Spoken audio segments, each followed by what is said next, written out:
আসসালামু আলাইকুম রহমতুল্লাহ।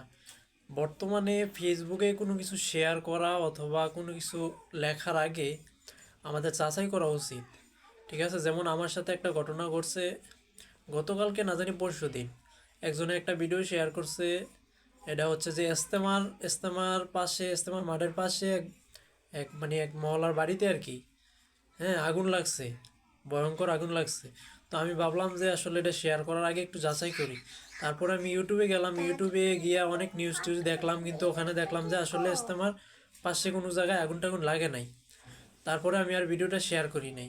এই কারণে আমাদের প্রত্যেকের উচিত কোনো ভিডিও শেয়ার করার আগে, গুরুত্বপূর্ণ ভিডিও শেয়ার করার আগে, হ্যাঁ, অথবা কোনো কিছু লেখালেখির আগে একটু যাচাই করা, হ্যাঁ, যে আমি আসলে কি ভালো কিছু লিখতাছি না খারাপ কিছু লিখতাছি, বা আমি যেটা লিখতাছি এটার কারণে অন্য কারো ক্ষতি হইব কি না।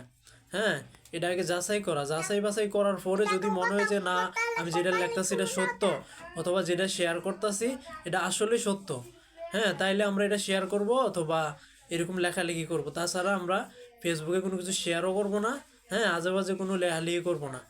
আল্লাহ তাআলা আমাদের সবাইকে সঠিক বুঝ দান করুক, আমিন।